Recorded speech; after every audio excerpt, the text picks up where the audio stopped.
thepascal. You are now rocking with that dude Pascal. We be going wild, Haitian in the building, so original. Got the haters catching feelings. Get your hands up to the ceiling and keep them held high, cause St. Louis isn't ready. Forget about it, goodbye. Hold on, we just saying hi. Five somebody, rise up weekdays. Catch us live somebody, let's go. Good morning. Good afternoon and good evening, everybody, and welcome to the Pascal Show. Hope you guys are all doing well out there, enjoying your day, making it a positive day. Hopefully you guys aren't going too crazy right now. For those of y'all who are doing your last-minute shopping, hopefully it's not too insane for you guys. Let me just say that really quick, because you know for a fact we're only a few days away from Christmas time. So I know that some of y'all are doing your last-minute Christmas shopping right now as we speak, driving like a bat out of hell. Let's keep it real. Not giving zero damns about not nobody just so you can get that toy. All I'm going to say is please drive with the holiday spirit. How about that? You know what I'm saying? Drive with ease and drive with joy in your hearts. Don't go after everybody. You know what I'm saying? Trying to hex every single person that maybe crosses your lane or crosses your path, because I know all of us are out here frantically trying to get our Christmas-ish together. All right. So I just wanted to say that really quick. You know, there's a lot of madness going on out here in these streets, in these holiday streets. And also, I want to say this too. Let me just say this. For every single person that has been hit by the snow, we got slammed yesterday. Not as bad.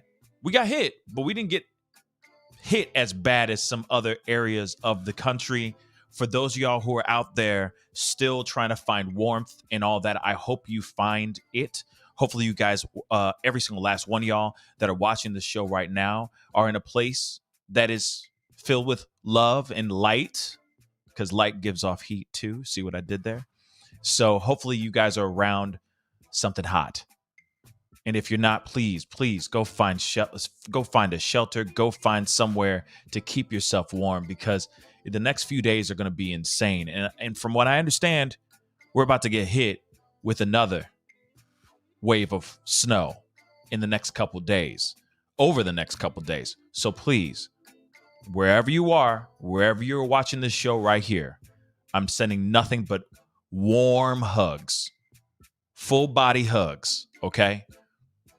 So just thinking about you guys. Okay. So hopefully you guys are somewhere good and safe. Okay. Even sticker shock that said just started snowing, and I'm an hour outside of Philadelphia. Yeah. I mean, we got hit. Okay. I'm in the Midwest. We got hit, y'all.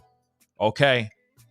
So me and my loved ones did exactly what we needed to do. We stayed in. We stayed in. We didn't move much. We stayed exactly where we needed to be. So if it's snowing right now in your area, please drive carefully. If you decide to get out into those treacherous streets right now, please drive carefully, okay? I'm thinking of you, and I'm praying for every single last one of y'all who are all getting hit by this snow. It's no joke out here, y'all, okay? Zebedee just said, my power has been going in and out all day. That's what I'm hearing from a lot of other people as well. A lot of people from all over the country are saying the same thing, just flickering. Sometime it's on, and then it's off for a few hours, and then it's back on, and then it goes off. Yeah. So for those of y'all who do have power, consider yourself lucky right now. Okay. Again, I'm thinking of you guys. And something else I really wanted to say really, really quick, if you guys don't mind. All right. One way of supporting me and supporting this channel, and also an opportunity for you to get $100, is by going over to Swagit, this brand new social media app called Swagit. It's an opportunity for you to win $100. Again, 100 smackers. All you got to do is click on the link down below underneath me. All right. It's in the description box down below. All right. And I forgot, I didn't put it in pin it into the chat. So I'm going to put that in there right now as we speak. Okay. Hold on, because I'm going to pin it into the top of the chat so that you guys can see it as well. Okay. Hold on one second. Lamo. I'm going to tag that. I'm going to pin this to the top. All right. It is now officially pinned to the top of the chat. It is a brand new social media app where you get to see, if you go and follow me, which is part of the rules here, if you can see right there, okay? You go download Swagit app. You follow me, The Pascal Show, one word, all right? Go and comment on some of my videos that I have already up. This is exclusive content that you will not get anywhere else on no other platforms.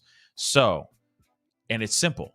You go, download Swagit app, you follow me on The Pascal Show, one word, comment on some videos, and you instantly get entered to win 100 smackers. And this is perfect timing right now because, hey, this giveaway is just going to replenish your own pocket, okay? Especially after the holidays. We're going to be spending a lot of money. I'm sure a lot of you already have, okay?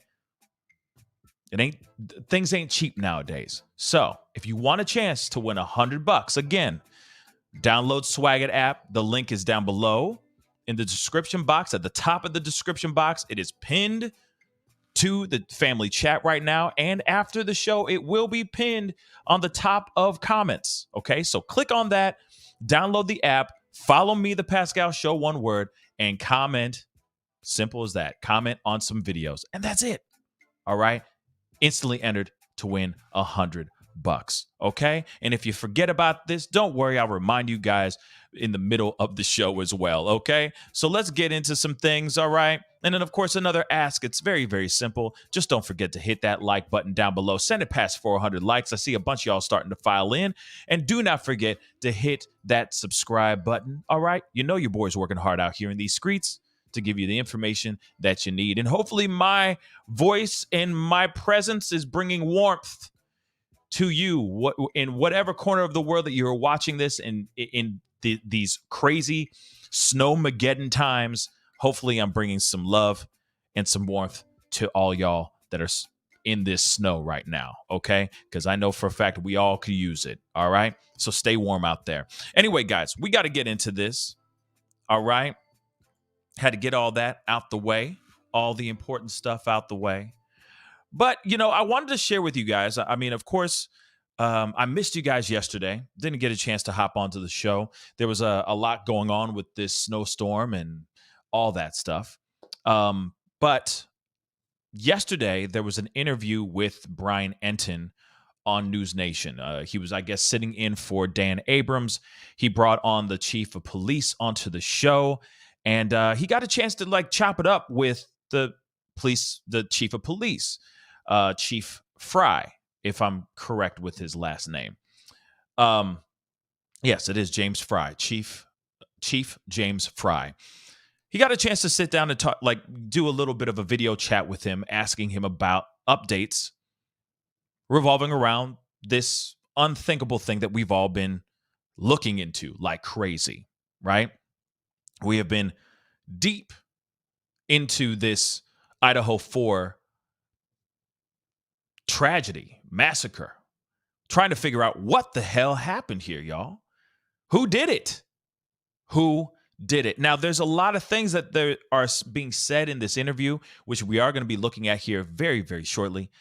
But there's also some, I don't know, there's also some other things that have been flying around. Other theories, let me say that again.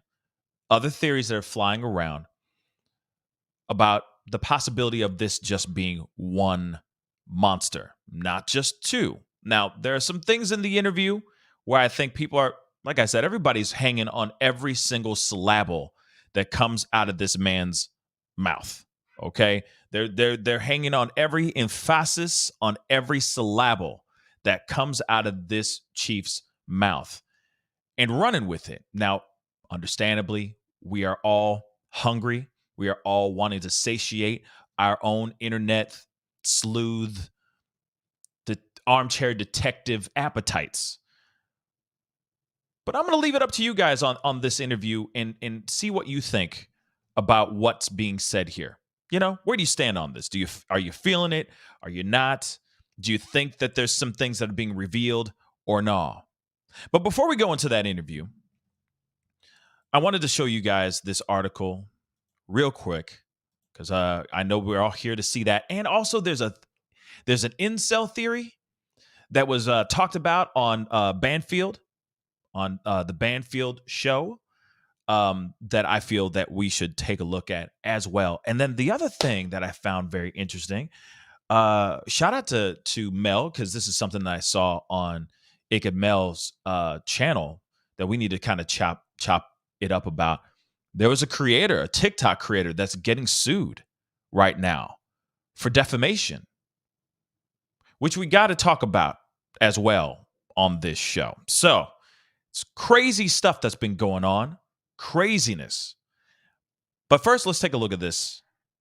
Let's take a look at this article. It says, of course, Moscow police chief defends investigation as victims' families say they're over their head. Now, one thing I want to point out, we talked about this with Justin on TikTok the other day when he was on the show, okay? And we brought up the conversation about one of basically the person who's leading the investigation of this tragedy has only a few years of experience as being a cop in the first place, but they are leading this whole investigation.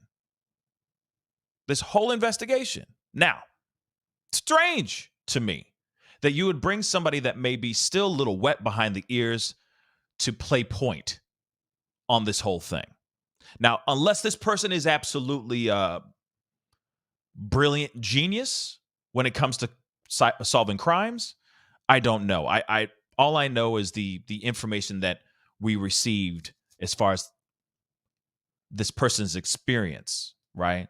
Used to be ex-military, now is in law enforcement, is leading this, has about 2 to 4 years of experience apparently. And now, of course, the victim's family is saying that the police are in over their head. They talk about it in the interview. They tap in on this in the interview as well. But I don't blame. If this is entirely true, all right. If this is 110% entirely true, I don't blame the family for feeling some type of way. Of course, we got to get into some of this article so we can keep it moving. Okay. So, Moscow Police Department has defended their investigation into the unalivings of 4 University of Idaho students on November 13th. The department's chief, James Fry, spoke with News Nation on Thursday, December 22nd, during which he also contrastingly declared that the authorities are still clueless about the monster or monsters. Over a month has passed since the lives of course, we already know, Madison, Kaylee, Ethan, Xana were snatched in the early hours of November 13th. Since then, a probe into the case has been continuing, but many, including the victims' families, have alleged that the cops failed to act appropriately during the first crucial 48 hours in the investigation. Oops, I don't know what that is. However, Fry did not think so as he told Brian Enton. I do think they are handled properly. They were handled properly. Before explaining, we secured the scene quickly. We called the state police. We did our due diligence in getting the things that we needed to do to have this be a solid case all the way through. We called in the state lab to collect evidence, and I believe it is the initial stuff that we started and how we did things that will bring this to a conclusion. Now, obviously, they right now the department is working with 48 FBI agents, 28 Idaho State police personnel in the quadruple tragedy, which has gripped the whole nation. Fry also went on to clear the doubts people have why so many investigative agencies are involved. He reportedly said, "I think there's some misconception out there with how we operate here in Moscow. We have called in ATF in the past. We have called in the FBI in the past on many of these big cases because they have resources that we don't. And we want to have the best investigators there." Now, obviously, this is all stuff that's going to be said, repeated here in the interview, right? But I do want to point something out here. Let's look at this one part. And I'm probably going to pause this in part of this interview here as well. But I'm just going to say it ahead of time. He says, "I think there's some misconception out here on with how we operate here in Moscow.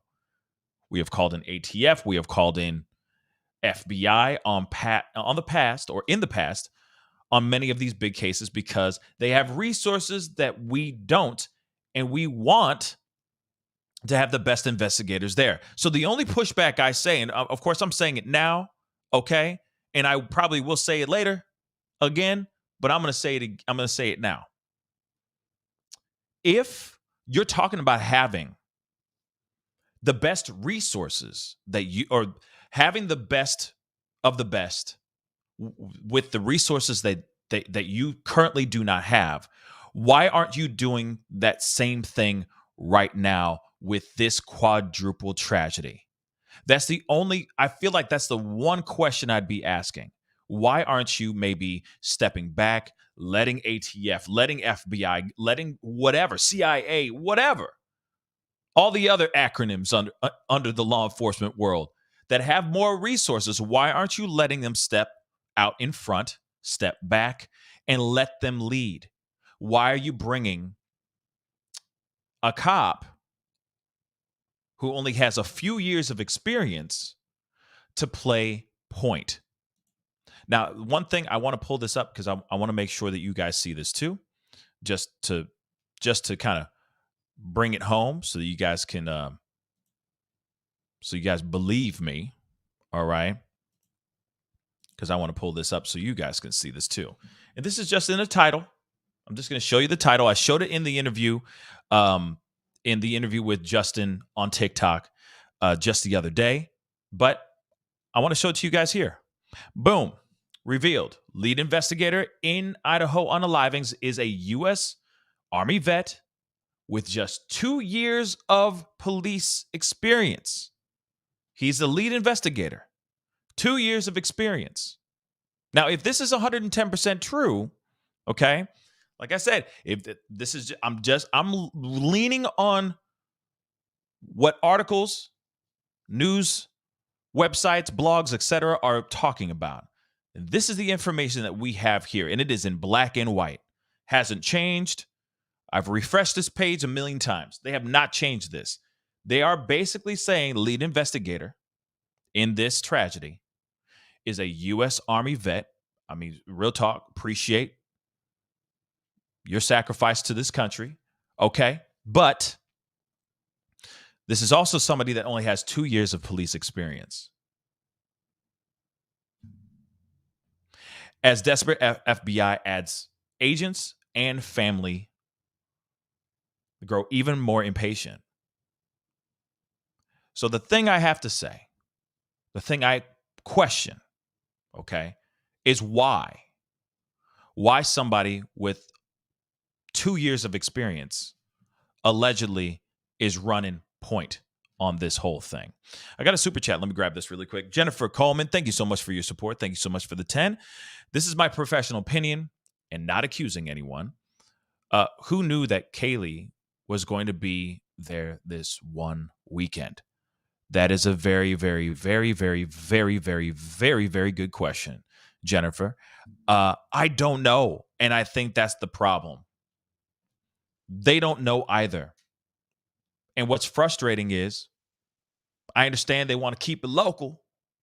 They want to keep within their team. And I get it that there's some sort of ego involved. Let's keep it real. There's a little bit of ego involved. We haven't even gotten into the interview yet, right? But you could, to me, I get the vibe, all right? The vibrations that are coming through, to me, seem like they are the only ones that want to solve this case. No one else. But the thing is if you are, as he said in that quote, we're going to hear it in his interview here in just a minute.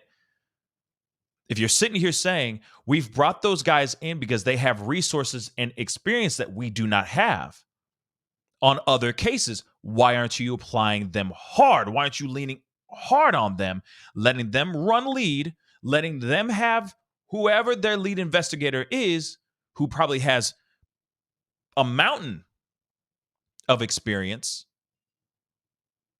Why aren't you not letting that person step forward? You guys step back and you watch the pros do the job. Remember, this is 4 souls that were taken. This isn't just one individual life that was snatched in the middle of the night on November 13th. This is 4 individuals. This is a much bigger, much more complex situation. Does Moscow PD truly have the resources, if not the funds, to be running 24/7 on this particular case? I do not know, but these are questions that I'm throwing out right now. And I'm not trying to knock 5-0, okay? Not at all trying to knock 5-0. I got nothing but love for Moscow PD for what they're doing. But optically speaking, when we hear these pieces of information, it does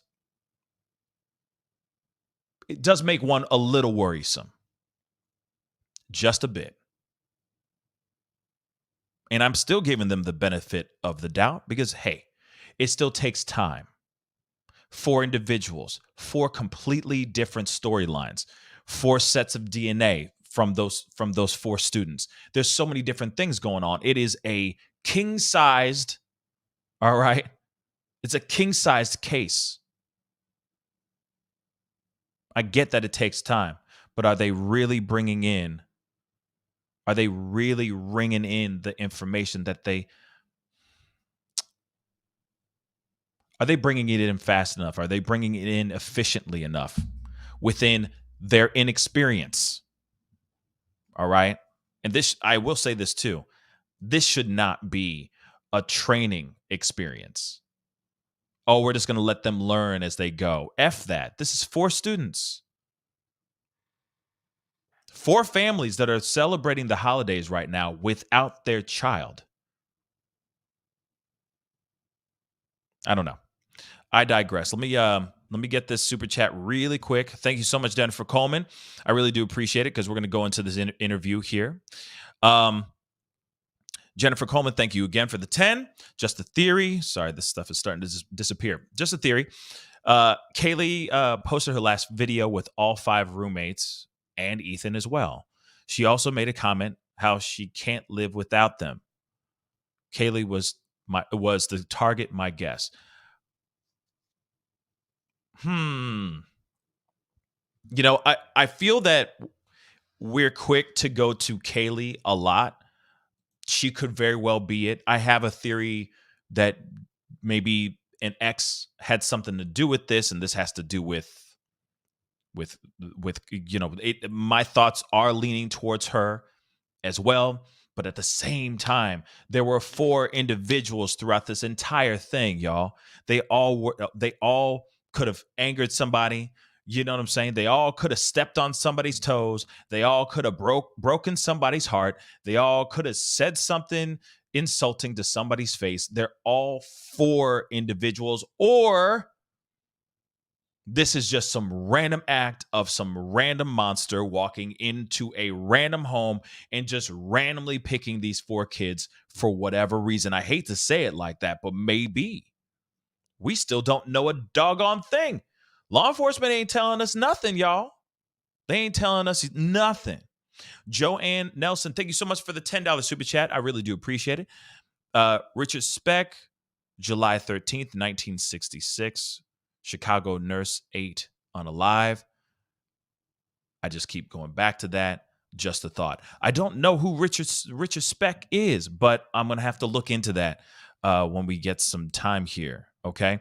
But I appreciate the super chat. I don't know who that is, though. Maybe you can explain a little bit more, Joanne.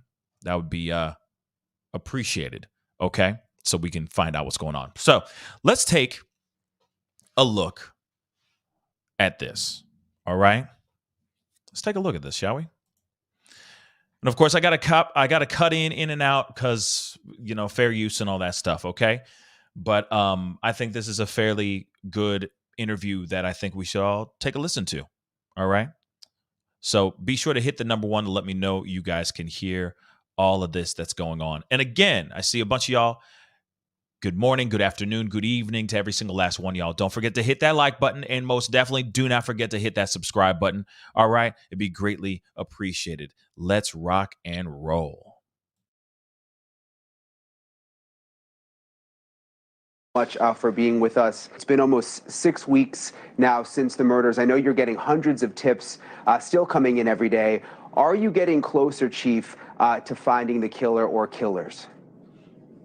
We're continuing the investigation. We're continuing to push on. We have, like I said from the very beginning, I'm very confident that we will have a conclusion to this.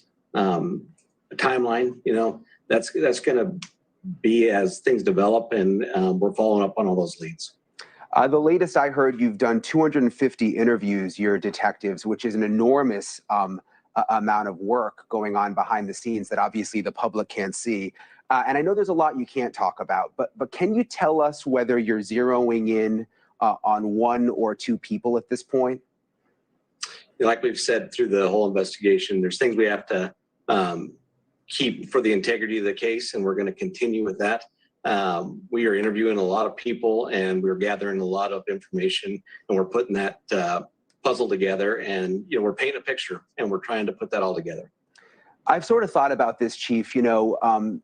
The fact that you've got so many resources there in the FBI and technology and the resources from the feds, should we assume that this was almost like a professional who knew what they were doing? Because it seems like if this was just some college kid, surely that person would have been tracked down by now.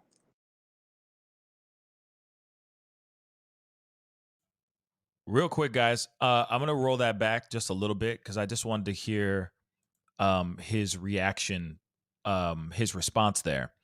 But I do find that his response is interesting. And of course, there's things that he knows that he's not going to say to us. Let's keep it real. He ain't going to say a damn thing to us.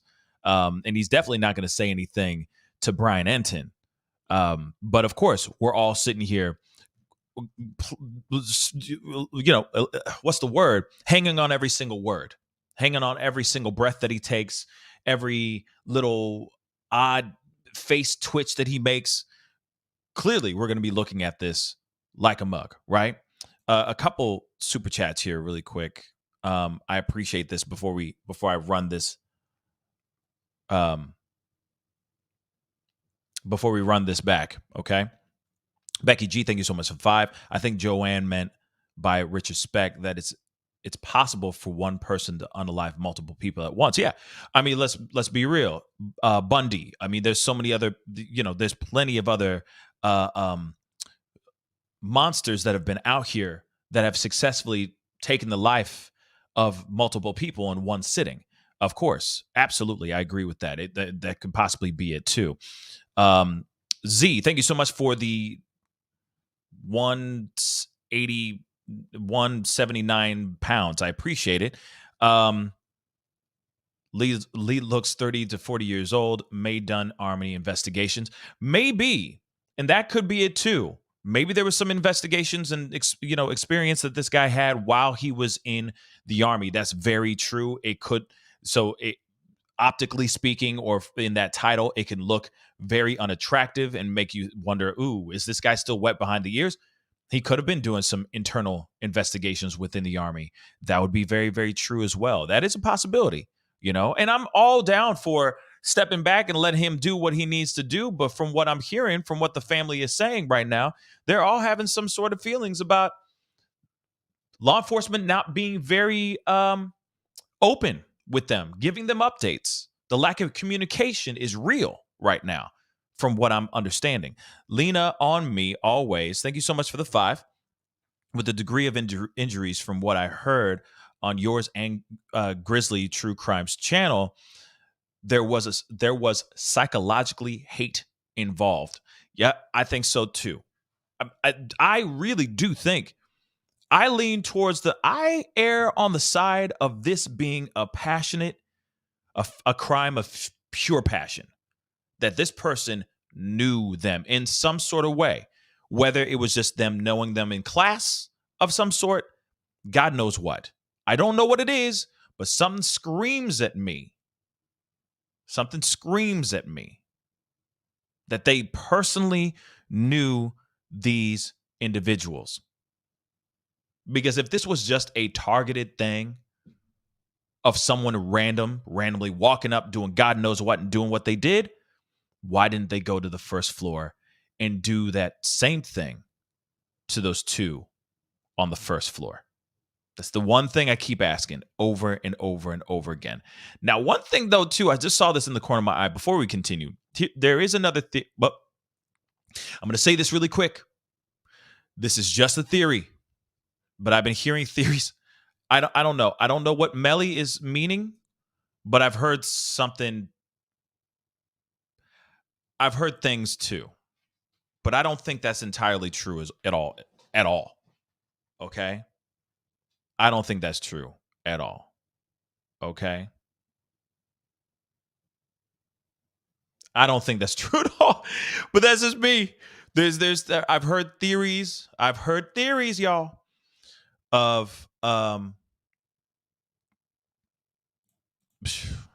like I heard theories, okay, that there was like some sort of, maybe they were together. And I'm going, come on, y'all. Like, I don't know about all that. Okay? That the 2 were together, and that is a crazy theory that I do not agree with at all whatsoever. Okay, it is wild. Okay, but yeah, Camilla Sweden is saying no way, but I hear it too. Yeah, I've heard that theory floating around like crazy. I think, and I agree, JD, I think it's fake news, absolute fake news, and people need to just drop that. Because they were found in the same room, that suddenly means that they're having some romantic relation. Come on. You know what I mean? Nah, I ain't with it. Okay. So let's continue. Okay. But I've heard that story.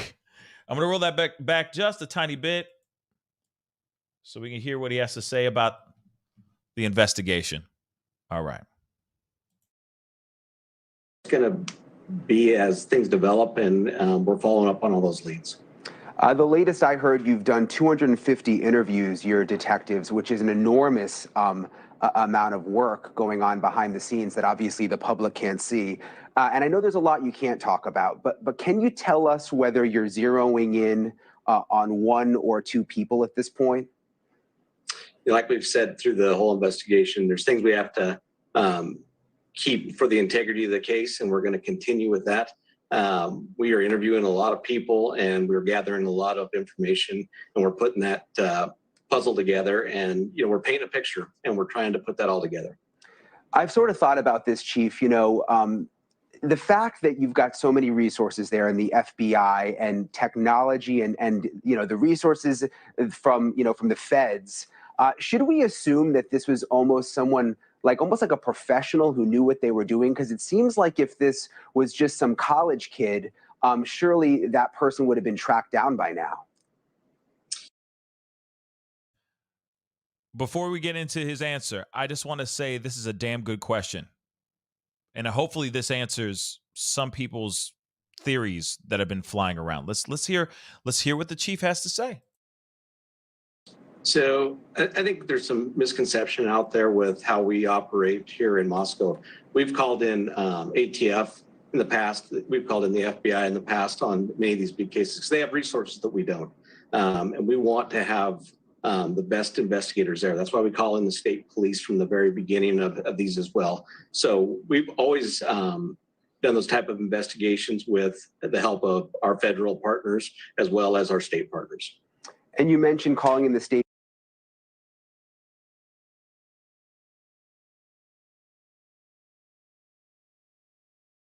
what they were doing, because it seems like if this was just some college kid, surely that person would have been tracked down by now. So I think there's some misconception out there with how we operate here in Moscow. We've called in ATF in the past. We've called in the FBI in the past on many of these big cases because they have resources that we don't. And we want to have the best investigators there. That's why we call in the state police from the very beginning of these as well. So we've always done those type of investigations with the help of our federal partners as well as our state partners.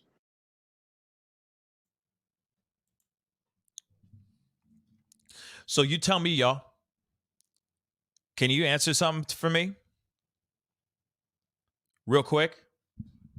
Did he answer that question? Do you think he answered the question? Hold up. I'm going to roll it back one more time because it's a damn good question that Brian Enton just asked. I'm going to roll it all the way back to that question, to the top of that question. And you tell me, is he answering the question? Have mercy. Hold on. He doesn't answer it for not worth a damn. I'm rolling it back. There in the FBI and technology and the resources from the feds. Should we assume that this was almost someone almost like a professional who knew what they were doing? Because it seems like if this was just some college kid, surely that person would have been tracked down by now. So I think there's some misconception out there with how we operate here in Moscow. We've called in ATF in the past. We've called in the FBI in the past on many of these big cases because they have resources that we don't.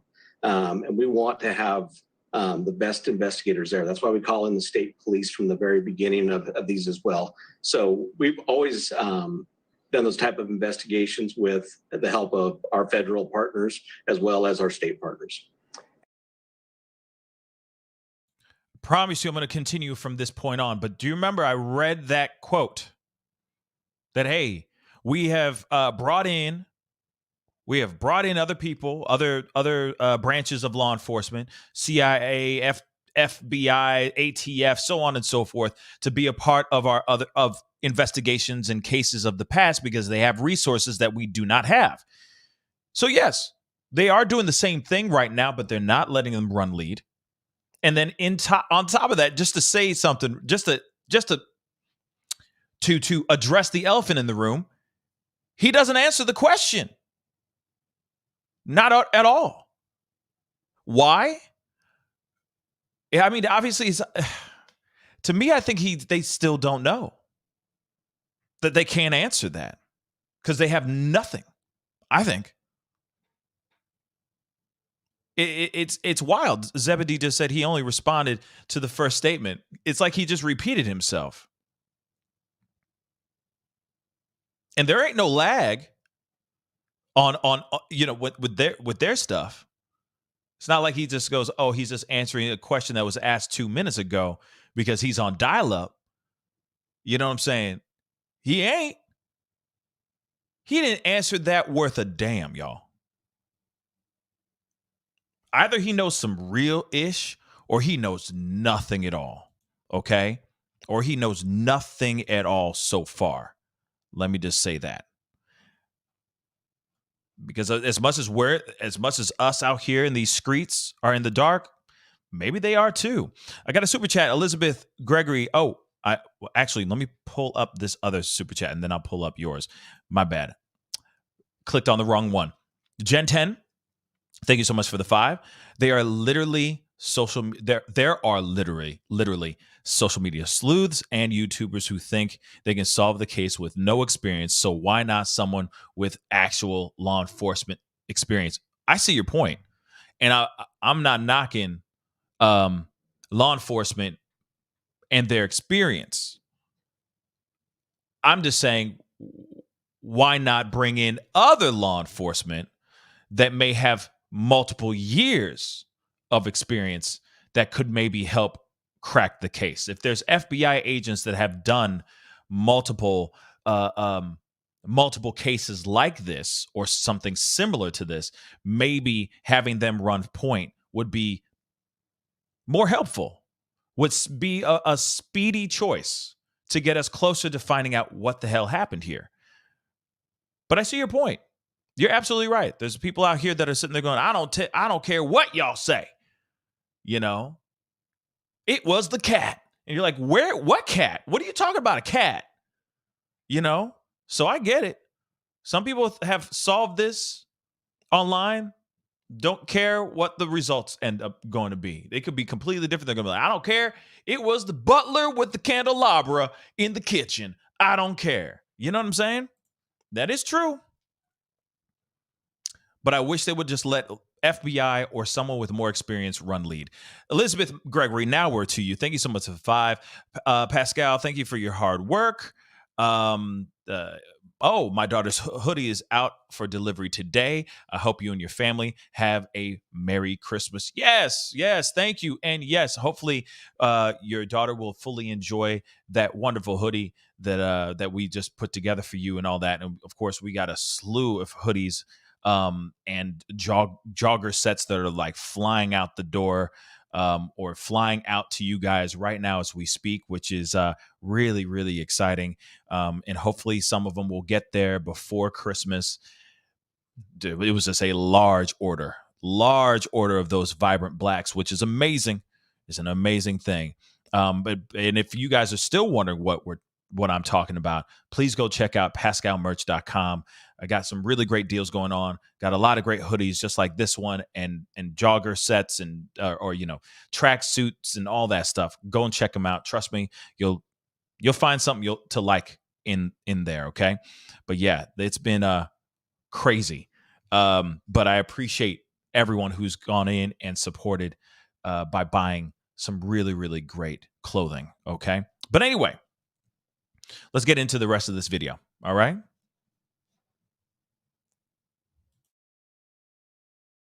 And you mentioned calling in the state police at the beginning. One concern that we've heard from the GonCalves family attorney is he has questioned how the investigation was handled in the first 48 hours. He says perhaps there was more that could have been done immediately after the murders.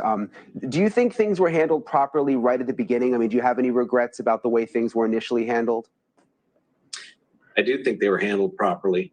We secured the scene quickly. We called in the state police. We did our due diligence in getting the things that we needed to do to, have this be a solid case all the way through. We called in the state lab to collect evidence. And I believe that it was the initial stuff that we started and how we did things that will help bring this to a conclusion. And, school's out now, winter break at University of Idaho. I believe the kids come back on January 11th. We've heard from parents who are worried, saying, maybe I'm going to keep my kids home or have them do online school. What do you say to those families that are concerned about sending students back? What I've always said is we're a very proactive police force. We're out and about. We're on campus a lot. We're out doing patrols. But personal safety, people do need to pay attention to their surroundings. People need to make sure that they watch out for one another. But we want the students to come back, but we also want them to feel safe. So that's going to be a family decision, I think, on a lot of those parents and kids. Is there any way of knowing right now, and again, I know there's things you can't say, but of whether this murderer is still in the area or may be far away by now? Like I said, we're not disclosing any of that, but there's some of that we just don't know at this point. We're still trying to put everything together. We've said all along that we need people to be vigilant. We need people to pay attention because we're not sure exactly where the individual is. The white Hyundai Elantra that's obviously gotten so. You heard that, right? Hold on. I'm going to roll that back. Oh, it even says right there. We're not sure exactly where the individual is. Hold on. Rolling it back. A family decision, I think, on a lot of those parents and kids. Is there any way of knowing right now, and again, I know there's things you can't say, but of whether this this murderer is still in the area or may be far away by now? Like I said, we're not disclosing any of that, but there's some of that we just don't know at this point. We're still trying to put everything together. We've said all along that we need people to be vigilant. We need people to pay attention because we're not sure exactly where the individual is. They don't exactly know where the individual is. Now, this individual could be anywhere. This individual could be this individual could be in Dubai, living life like it's golden. We don't know. Clearly, this individual, as you heard, he said individual. So his theory, and of course, this is all of us, including myself, just hanging on every single word that comes out of law enforcement's mouth. But the fact that he said individual and not say individual or individuals says something to me. This person or this chief of police seemingly, unless it's just him misspeaking there, believes that believes that this is possibly just one individual that has done this. Singular. One monster, not two. Which could very well be it. It could. This monster had time.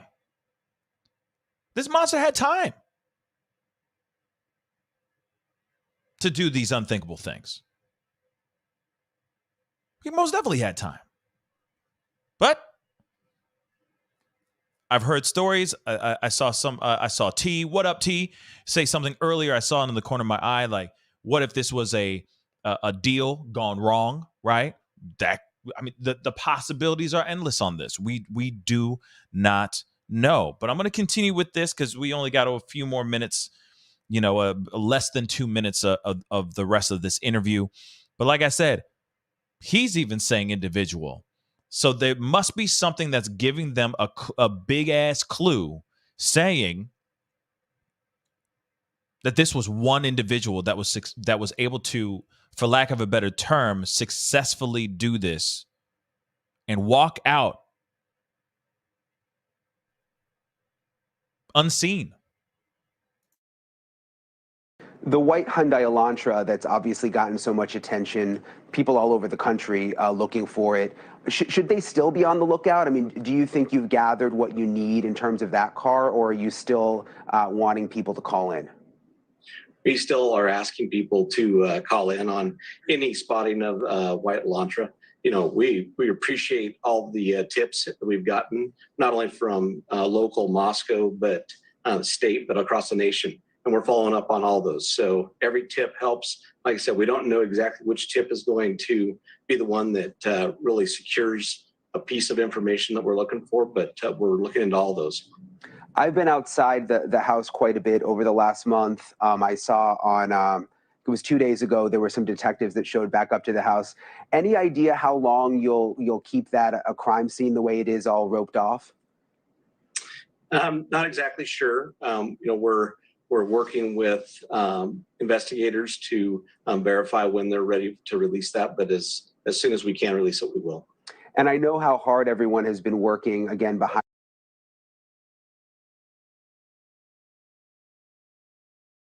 I've been outside the house quite a bit over the last month. I saw on, it it was 2 days ago, there were some detectives that showed back up to the house. Any idea how long you'll keep that a crime scene the way it is, all roped off? Not exactly sure. We're working with investigators to verify when they're ready to release that, but as soon as we can release it, we will. And I know how hard everyone has been working, again, behind the scenes. You have so many detectives on the case, and the feds and the state troopers who are there.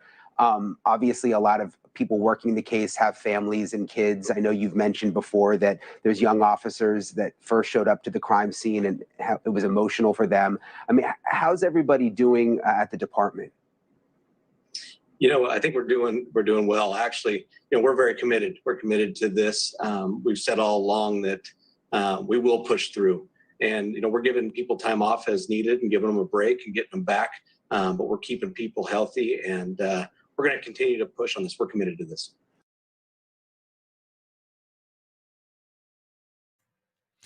So, question that I have for you guys is this. Does this interview satiate your appetite? Does it or does it not? That's one thing I'm going to ask you guys, that I'm going to throw to you guys. Is this something that officially 110% makes you feel somewhat sassified?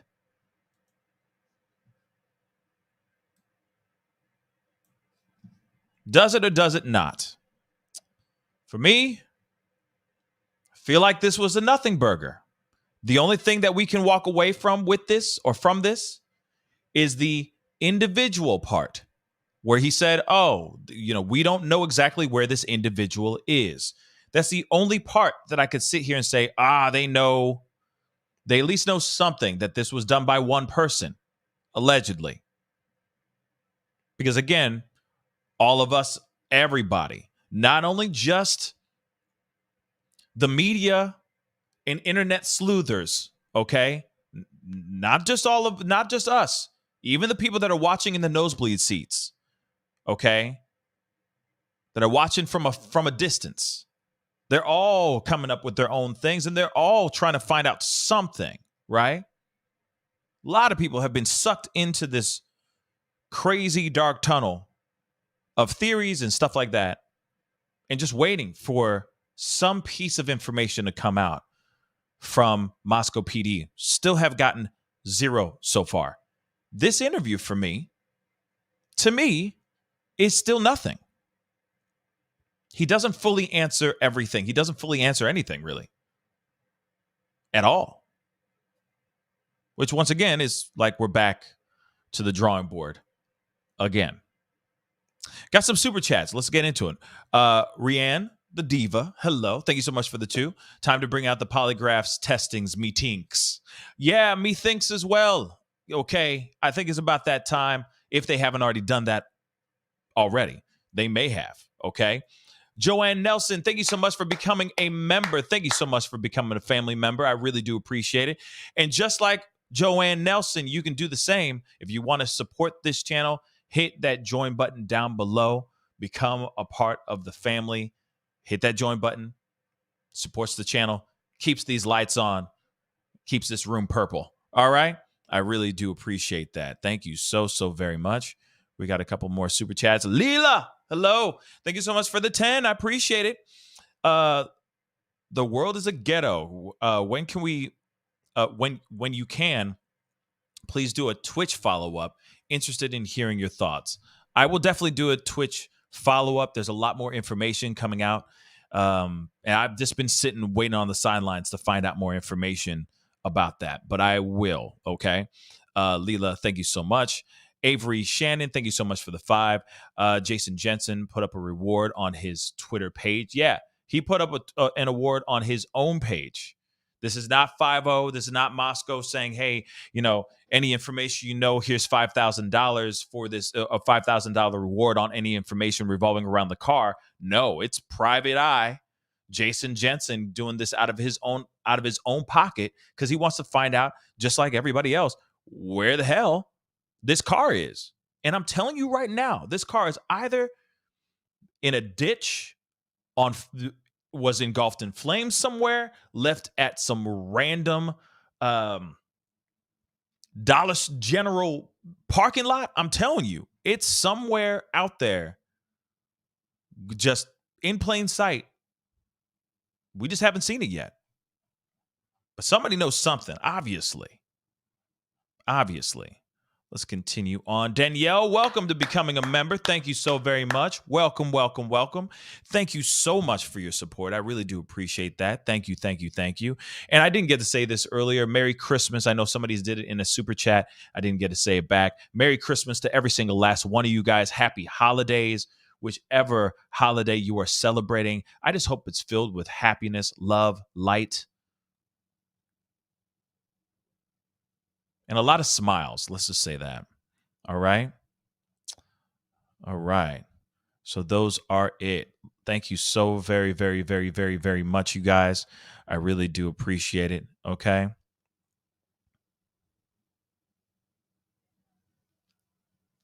So yes, many thoughts and possibilities around all of this. There's so many theories. And we still got more. We got another theory. We got another video to take a look at, y'all. So there's more. You're like, there's more? Yes, there's more. Now, this was on, come on Banfield. Okay, there's theories that are popping around. Okay, there are theories that are popping around like crazy. And of course, one of them happens to be, as they say, an incel theory. So I wanted to show that to you guys, this discussion, this interview with some experts talking about this particular theory. There are theories flying like crazy, okay? Theories going left and right, all right? There are things about there are theories about a frat boy did this. There are theories about the ex-boyfriend. There are theories about the landlord. There are theories about, I mean, it's crazy, okay? And some of these theories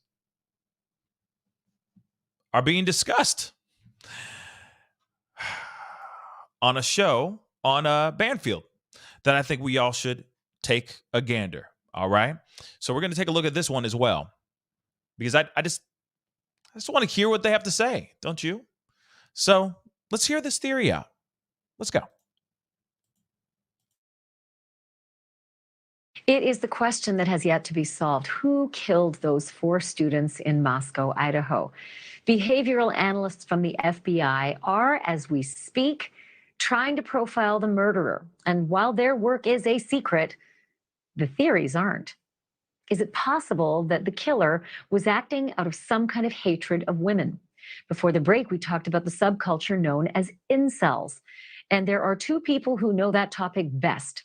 Chris Mohandi is a forensic psychologist with more than 25 years of experience in assessing and managing violent behavior. And you may well know him from his popular investigation discovery show, Most Evil. And Sarah Daly is a criminologist who has dedicated much of her life's work to studying incels and mass violence. And welcome to both of you. I couldn't have 2 better experts on this topic. Dr. Daly, can I begin with you? Women have rejected men since the dawn of time. What all of a sudden has changed? Why is there now all of a sudden this strange subculture that is bonded together? Yeah, thanks for having me on, Ashley. You know, some, but not all incels believe that increases in women's rights and opportunities allow them to be pickier when women select partners, or that modern online dating is mostly based on looks. My research, though, focuses on incels' experiences, and they face these masculinity challenges, which in turn affect the way that they're treated, which is often like subhumans in their minds. Okay. This is very interesting. Yes, they said her life's work, is in incel. Like her life's work is in this. Now, oh, okay. This is very interesting, y'all. That's all I'm going to say for right now. I'm just going to I'm just gonna let it roll. I'm just gonna let it roll because do I want to? I'm just gonna let it roll. But this is a theory that let me just roll it. I'm gonna roll it. It affects their self-esteem and their self-worth. So these online communities can provide a sense of support for them as they find shared identity and victimization. So in my research, I've found that online interactions are the social experience for them, and they say that much of the heinous content is a bonding mechanism. So I've heard this expression, Dr. Daly, called the black pill. What's the black pill? What does that mean? Yeah, sure. So it's based on the reference to the Matrix, about the blue pill and the red pill. But the black pill is this notion that looks and one's appearance are the defining characteristics for your success in life, whether it's professional, whether it's platonic or romantic. So for men who are very short or who are physically unattractive, there's nothing they can do to fix it short of plastic surgeries. So it's really kind of a very bleak outlook for what their future happiness looks like. Well, they should maybe go and check out Beauty and the Beast, on Broadway. It's a theme that has run through most people's lives as they've grown up. It's not about what you look, it's about what you're like. So, Dr. Mohandy, you were one of the earliest, actually, to speak out and say that we shouldn't be ruling out the incel theory in the Idaho murders. Tell me why you think that. Well, you have a number of things that are reminiscent, if you will, of Isla Vista and other events. You have, several people, the victims, 3 attractive females, the involved male, all of whom are attractive, socially visible, very, up and coming, at the prime of their lives, participating in what college students participate in terms of living their lives to their fullest. So that's going to evoke feelings of envy and hate among those that perceive that they're on the outs, somebody that's alienated. And in that environment, that could very much be, somebody like this.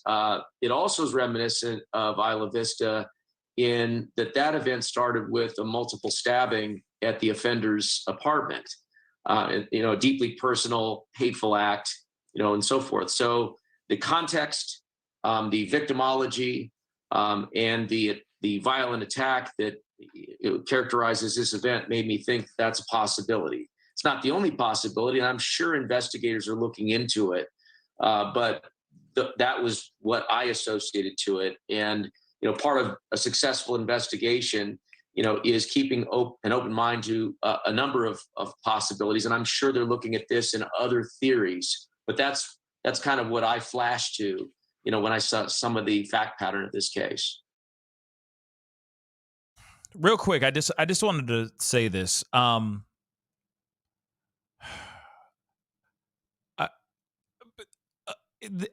feel like just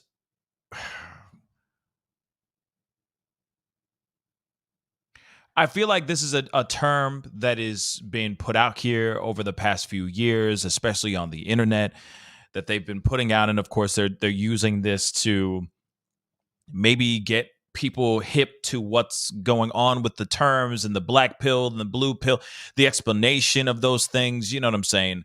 Obviously, if you have ever watched anything within the manosphere realm, there is a lot of that blue pill, black pill, red pill, purple pill, etc. that obviously exists. But I feel like this is just an attempt to try to get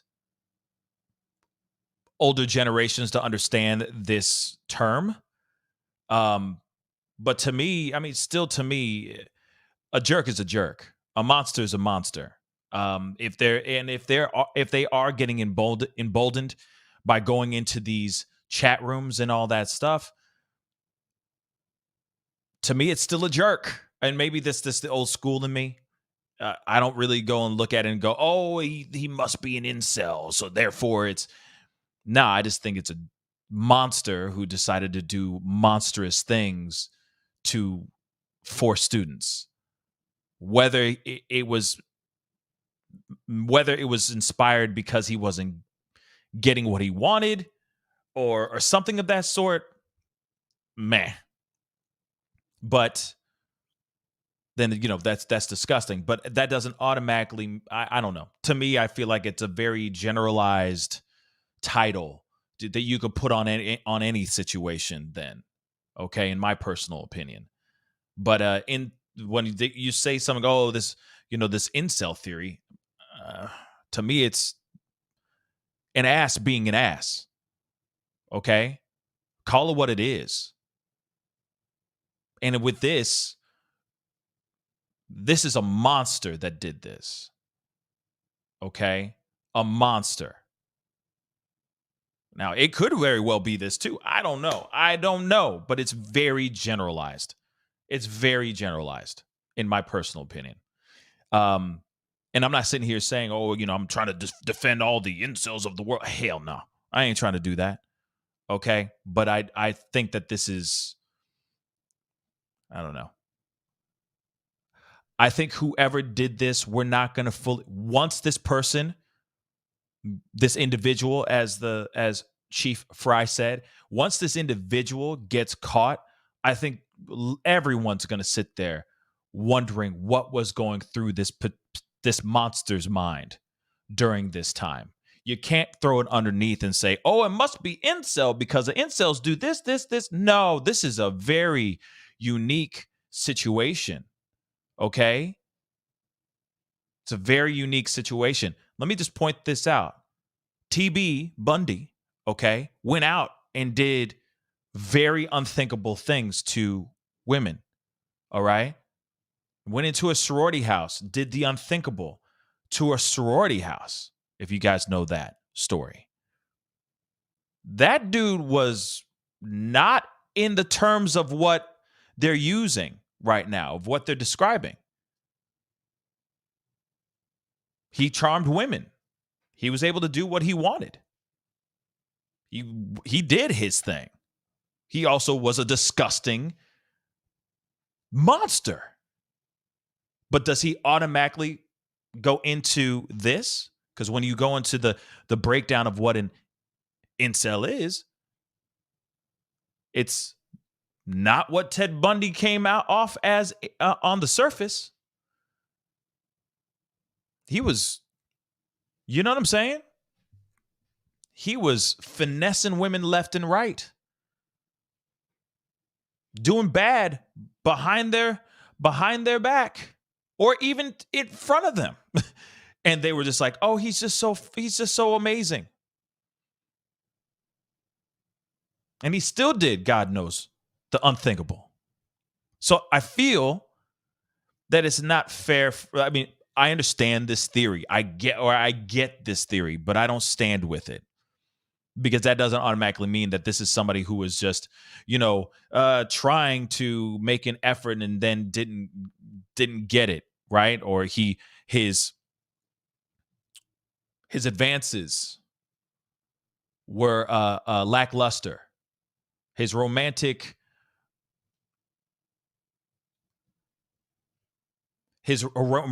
ideas of being with that person did not come to fruition. So therefore, he just decided to do that. Now, the thing is, it could be that too. But like I said, we don't know who this person is. So this theory, to me, just starts to aim an angle or aim the light in a way that I don't think it needs to go. Not right now, at least. That's what I say. That's what I say. Exactly. Same thing, Gustave Dahlinger. Same thing. Dahmer was still doing his thing too. He still was able to lure men to his home. This wasn't a, dang, I'm so angry about X, Y, and Z. And no. Hold up. Let's not say. I'm just saying no, A Lady 747. Nah, I am not trying to sit there and say, I'm not trying to be like defending the incels. No. All I'm trying to say is that it's a very broad theory because we do not know who this person is. And all the other people that have done not all people that have done heinous acts of violence like this were in this category instantaneously. Okay, we do have stories like that, but then we also have stories of guys who were able to, individuals that were able to lure men and women to their homes, then do the unthinkable. You see what I'm saying? So the possibilities are endless again with this situation. I'm gonna play the rest of this, but like I said, it is quite a theory. We don't know though. But let's take a look at it. Let's finish the rest of the video. When you mentioned the Isla Vista, that's the UC Santa Barbara case where the killer said, "I'm after the hottest sorority of UCSB." It's chilling to actually just see it in plain writing. So, Dr. Daly, what does the FBI do about this? Like, how do they track the incel community? Do they troll them online? Is there more surveillance that goes on? And particularly with a case like this, how would that research all of a sudden get very focused and change? Yeah, the FBI and other agencies are absolutely aware of incels, and they've probably experienced a lot of training to understand their online activity. So I would suspect that when they're looking for leads and identifying suspects, they know the channels, they know the forums and the sites that they want to look for and, follow this information. If this is something they're considering, which I'm sure that they are, they have the skills and the resources to monitor these sites and hopefully be able to parse out the really extreme trolling that happens on there, and any potential legitimate leads.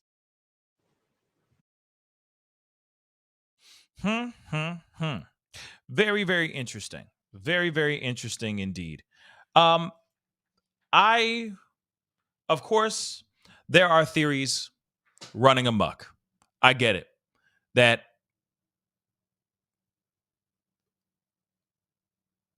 I saw somebody saying, at this point, everybody's just grasping at straws, trying to figure something out. And I get it. This is a theory, and it's only a theory. I do want to point that out. This is just a theory and only a theory. We do not have all the answers to this situation. We don't have it all broken down because they haven't given us much, and maybe law enforcement doesn't have that much to lean on right now as far as information and facts. It is frustrating. We all want to know what the hell is going on. This theory, even though I don't entirely agree with this theory, does not mean that this is not a right theory. I do want to say that. This could very well be the theory that we've all been waiting for.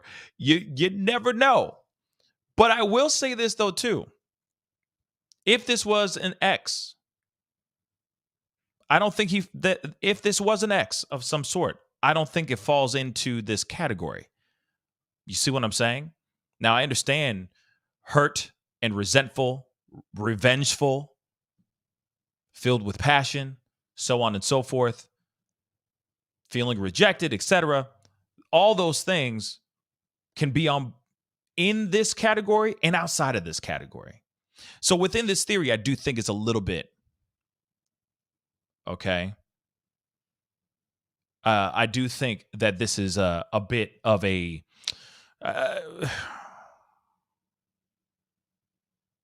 broad stroke. I wouldn't even say it's a stretch. I'm just saying it's a broad stroke. But then again, we don't know anything. It could very well be somebody who was rejected and could fall into the category of what they have been describing as what an incel is. If that is, then we're going to sit back and we're going to have to see what happens. But this is all that we know so far, which is basically nothing. We know nothing right now, and it's frustrating. Of course, we want to know more. Okay? Of course, we want to know more. But right now, we ain't got much. And it's very frustrating. But she brought in an expert in this category to talk in detail about this. Maybe it is a woman-hating incel. But then again, it may not be. Okay. Thank you, Leela Aguilar, for becoming a family member. I don't know if you were just refreshing it or something or whatever, but I do appreciate you becoming a family member. Welcome to the chaos. Welcome to the roller coaster ride. I really do appreciate it. Okay.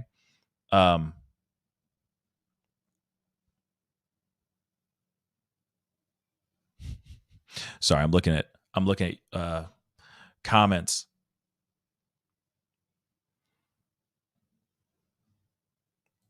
Yes, Ashley. Yes, there is a new video from her as well, and that is something I've been wanting to see as well, or get my hands on that body cam, because apparently there's some body cam footage, some new body cam footage. So if anybody has that, please. No, I've already watched it. I've already seen it, but I don't have the footage. But it is very interesting about the information that we got in that video as well. I'm not fully done watching her video, but the body cam footage that she does show on there is new body cam footage. And if anyone has it, please send it my way. Not her video, but the individual body cam footage by its doggone self. Please send it my way.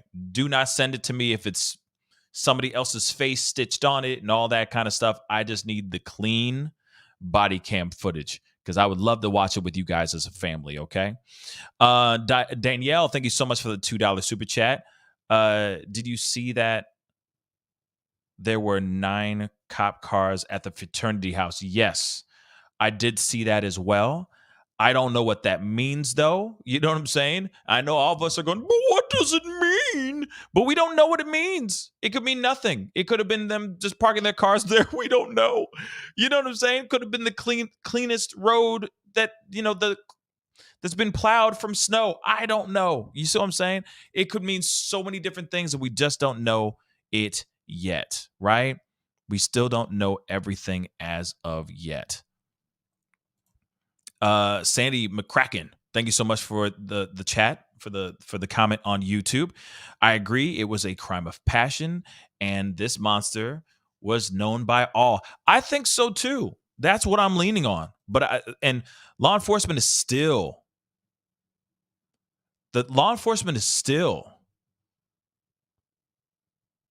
not saying nothing.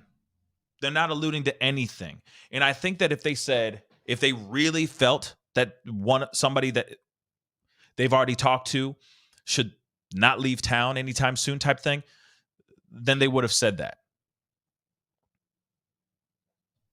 But all these people, they're all leaving for winter break, etc. We're still waiting to hear what the hell's going on. We haven't heard a damn thing. You saw that interview. That interview was trash, in my personal opinion. No disrespect to Brian Enton. No. Shout out to Brian Enton for having the interview. He did his job. But the thing is that they're still not saying nothing. Zero. They're not saying nothing right now, y'all. And that's frustrating. Still. We don't know nothing at all. Now, there's something else I wanted to show you guys. So let me pull this up. Let me make sure I have it up here. Okay. Do I have it? Where the heck did it go?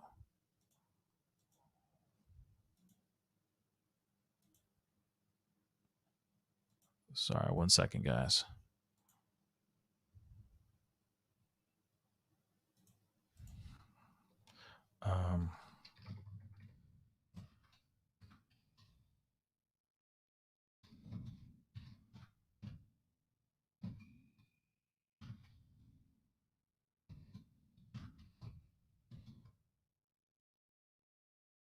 There we go. I thought I had this up and it was not up. So let me get this to you so that you guys can see this. Now, the thing is let me just say this too. We all know that there have been theories galore, right? There have been theories running rampant. All right. There's people that have been sending me things nonstop, being like, oh, this is the guy. This is the person. This has definitely got to be the person. Without a shadow of a doubt, it's this person, so on and so forth. And I said it to you earlier. You don't tell me. You can't tell me nothing. It's such and such. It was the cat. whatever it is, okay? Even though there were no cats in the house. But you know what I'm saying. Wild stories, wild theories, etc. I get it, okay? I get it. We're all trying to come up with our theories. We're all trying to come up with the solution because we can't believe that something like this would have happened. And we still can't believe that this person, this monster, is still out on the loose. That's a scary thought. All right? That is an absolutely terrifying thought. Let's keep it real. All right? But one thing that's very interesting that's just recently happened is that somebody on TikTok is getting sued. I'm not kidding. Getting sued. So let's take a look at this, shall we?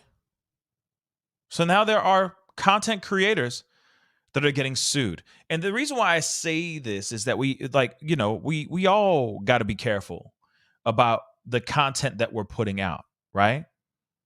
Hence the reason why, like, when we talked about this with the Elantra, the Elantra that was found in Eugene, Oregon, I didn't say anybody's names when I received that email. I was very serious about not saying anything. I was like, okay, well, allegedly, this is what I'm getting here. This is the theory, so on and so forth.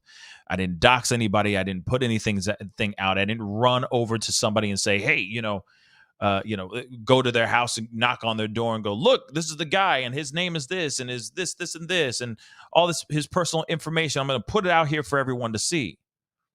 But some people are doing that online and it's getting insane. But this is interesting. And the reason why I say it's interesting is because let's take a look. So this lawsuit is, of course, against this creator by the name of Ashley. She promotes herself on Amazon and TikTok as an internet sleuth that solves high-profile unsolved cases by consulting tarot cards and performing other readings to obtain information about the case. Let me just say this again. She gets her information from tarot cards. Now, I know, don't get me wrong. No, hold up, because I know some of y'all watch those shows too, those channels and all that, and there's nothing wrong with someone who happens to be clairvoyant or maybe claims to be, and, they have their crystals and their rocks and their tarot cards and all that stuff, and they're throwing all those things out. Sure.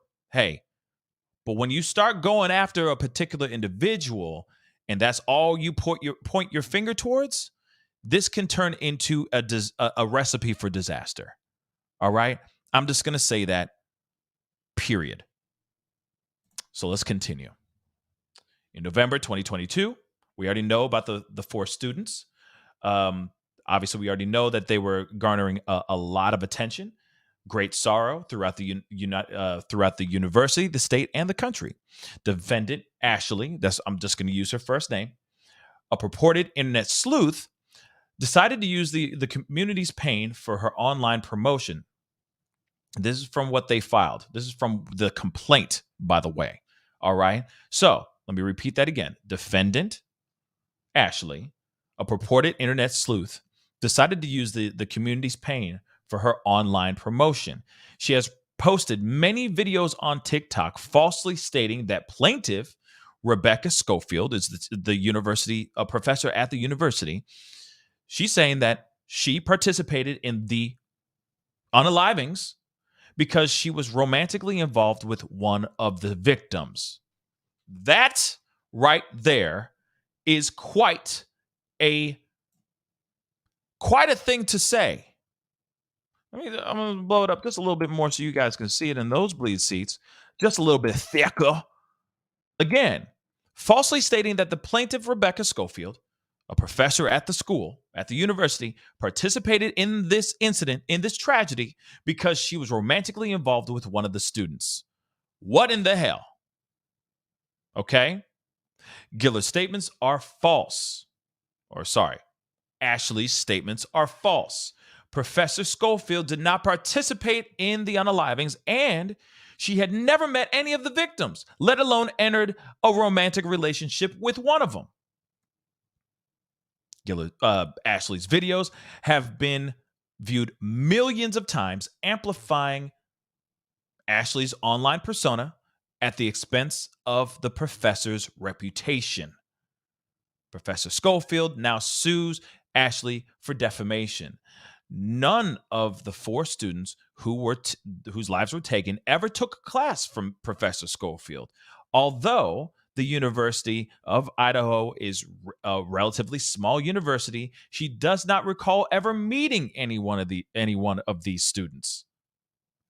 Of course, this content creator promotes herself on Amazon and TikTok as an internet sleuth that solves high-profile unsolved unalivings by consulting tarot cards and performing other readings to obtain information about these particular cases. She has purported to solve the unalivings of musician Kirshnick Carrie Ball, aka Takeoff, Shanquella Robinson, Tiffany Valiant, or Villiant, I guess, Kevin Samuels, and the November unalivings at the University of Idaho. Now, this is somebody, okay, that is literally going out of their way to read some cards and say, there it is.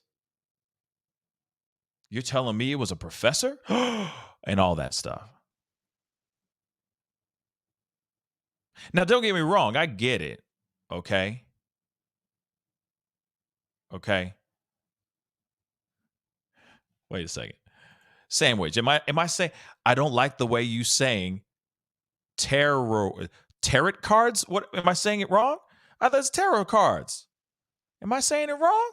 Somebody pronounce it for me. Write it phonetically in the chat. If I'm saying it wrong, I say tarot cards. Okay, but I could be wrong. Anyway, correct me if I'm wrong. But moving on. You're telling me this is how you're going to solve a case? Pulling out these cards. Okay. Blap, blap, blap. There. Bob's your uncle. What? Yes, I said Bob's your uncle. Tarot card. I said tarot. I'm saying it quick. Tarot cards. Okay. Tarot cards. Thank you. Damn, y'all. Shoot. Okay. You don't have to get so aggressive with the phonetics. Okay. Damn. Tarot cards. All right. Pulling out the tarot cards. Blap, blap, blap. There it is. Bob's your uncle. Please explain how that works. When you don't have any evidence and you're just going on Mama say Mama Samu Makusa, like that doesn't make sense to me. No offense. No offense. You know, we see all these videos too, you know, out here. Okay. There's a lot of videos out here. There's a lot of videos out here, a lot of content creators out here that have like spirit boxes and all those kind of things. And people flood to those channels. And hey, if that's your shtick, that's your shtick. And I'm not sitting here saying, I'm not knocking that. But when you start going and saying, oh, that you know, it was the professor. You know what I'm saying? And you got the organ. You know what I mean? It was the professor. And you're doing that? You know, like Miss Cleo, come get your free reading. You know what I'm saying?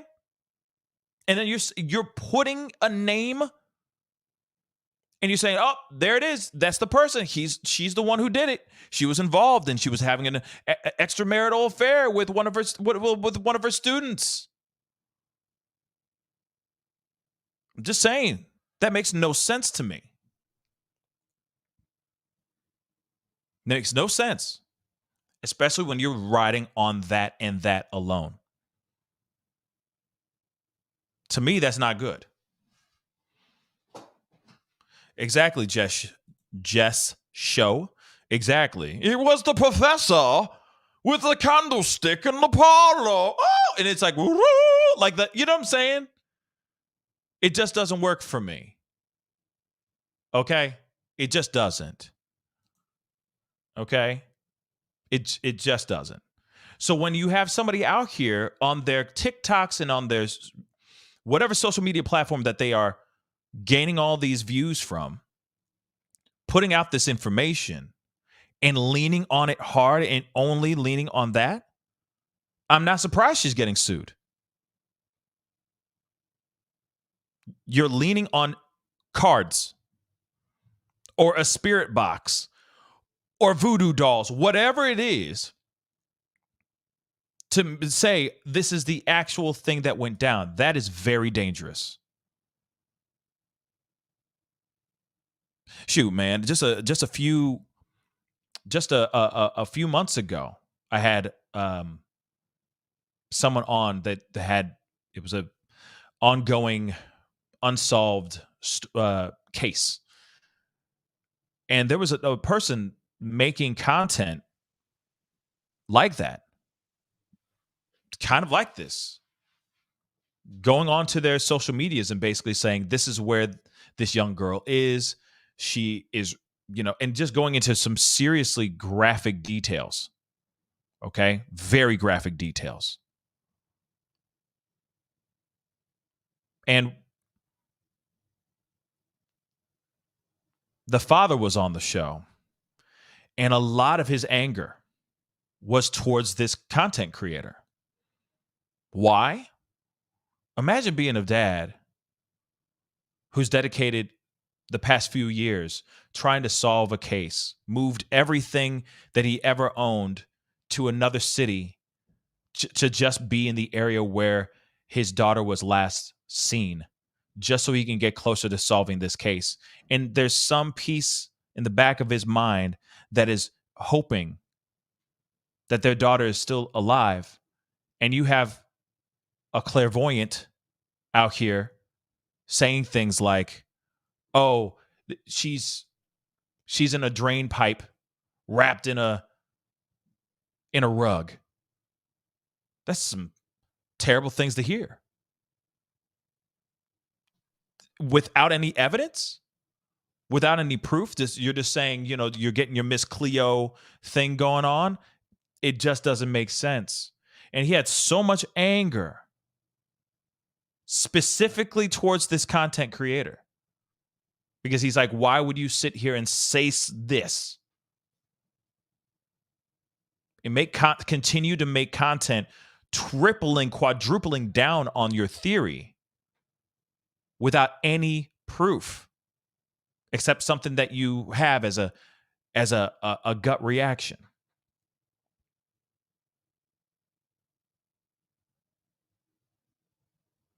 Us as content creators, we have to be extremely careful. Okay?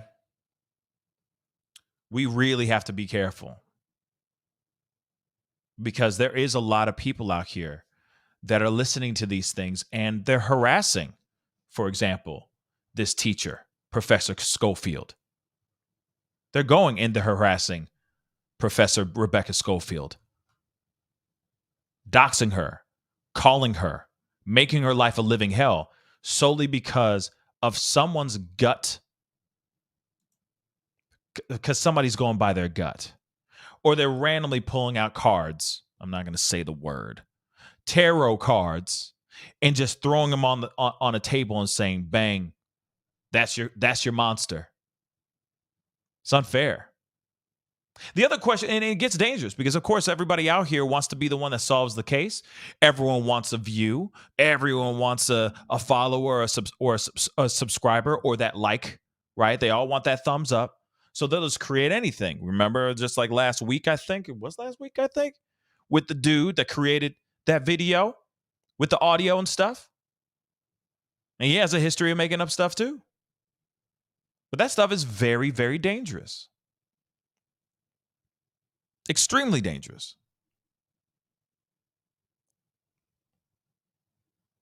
Because there are people out here that will hold on to what this Creator is creating. They'll hold on to it, and they will die on that hill. Because there are people that do believe in the higher power, that believe that there are spirits and energies in the world, that the earth and the world is speaking to us in certain ways. I mean, I'm not sitting here saying that I don't believe that stuff. There's certain parts that I do believe in, and there's certain things I don't. But I also do believe in evidence, and I also do believe in facts. Just going by a vibration or going by my gut doesn't give me proof. So it's very, very crucial that we get serious about this, because now other people's lives are being put in danger when they don't have to be.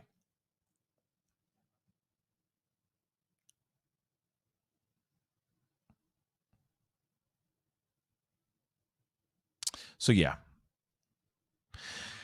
it is a very interesting time, right? It is a very interesting, very, very interesting time. Some wild issues going off, y'all. And within this, and we're still waiting to hear what is going on. I just wish there were more bigger news and more information out here so that we all can be more prepared about what's going on. But we're still waiting. We're still waiting on that information. But real quick, before we wrap up the show, I wanted to say this too. Just a quick reminder. There is still an opportunity for you to win $100. Okay. If you're interested in winning $100, please, by all means, go over to Swagit app right now. The link is in the description box, and it is pinned to the top of this chat, and it will be pinned at the top of this comment section down below as well as soon as this show is over. So please go hit that Swagit link, click on it, download the app, go over to the Pascal Show, one word, follow me there, all right? And all you got to do is go and comment on, go hit like some of my videos, comment on some of my videos. That would really, really mean a lot, okay? And there will be a winner announced at the top of this coming month. So right after the New Year's, you get a chance to win some money. As soon as you go and download, follow, and comment, you are instantly added into the list of possibly winning 100 smackers. Again, go to the link down below in the description box. That's pinned right now. Pinned right now to the top of the chat right now. Or if you're watching this later on, it will be pinned to the top of the comments section as well. Download the app. Follow me there, The Pascal Show, one word. Comment on some of my videos. You instantly get a chance to win $100, and you get to see exclusive content. The only content you'll be able to see over there. You won't see it on any other platforms. Not on TikTok, not on YouTube, not on Facebook, nowhere but Swagit. So go download, become a follower over there, and instantly get added in to win $100. Okay? Very, very simple. Very, very simple to do. All right? So go and do that, and that would really, really mean a lot, okay? But guys, that is the show. I do appreciate all y'all for being here. All right? I may be on a little bit later on this evening because we still need to talk about Madalena. I know some of y'all don't even know about that because everybody's been so focused on this situation with the Idaho 4. But I did do a conversation and a story or a live yesterday about 2 days ago about Madalena. Okay? Madalena Kojakari. Seriously, you guys need to go and look my video up so you can find out more of what's going on with this case, because it's a young girl that went missing and is still gone. Parents didn't even report her missing for 22 days. It screams so many different things. It screams Casey Anthony. It screams Harmony Montgomery. It screams so many other cases. I'm hoping that they'll be able to find something, but we haven't heard anything yet. All right? So please, I will be talking about that later on this evening, hopefully. So please hit please be sure to go and check out that video. But be on the lookout. Hit that notification bell so you know when I go live. All right. That would be great because I will be talking about that in more detail because there's a lot more going on with that case. And we need to bring her to justice or just get her found. Let's just start there, shall we? Okay. So anyway, if you haven't done it yet, hit that like button down below. That would really, really mean a lot. Love to see it get past 800 likes. Man, I would love to see it get past 1K. If you got the time, that would really be appreciated. Hit that like button down below. Do not forget to hit that subscribe button. Okay? Again, it'd be great to have you a part of the Pascal Show family. Working our way towards 100,000 subscribers. We're almost there. We are almost there. So don't forget to hit that subscribe button. All right. And of course, follow me on the Swagit app. Again, if you want to win $100, go to the Swagit app, download, click on the link, download the app, go to the Pascal Show on over there, follow me there, comment on some videos, and get instantly entered in to possibly win $100. It's that simple. Anyway, it is time to get going. And if I don't see you guys, if you guys don't come back, before the Christmas and holidays kick in, Merry Christmas to every single last one of y'all. Happy holidays to every single last one of y'all as well. Hopefully it's filled with happiness and around people that you love the most. Okay? Anyway, guys, I will see you guys very, very soon. Be good to yourselves. Be good to one another. And I'll see you guys in the next show. This is the Pascal Show. Bye.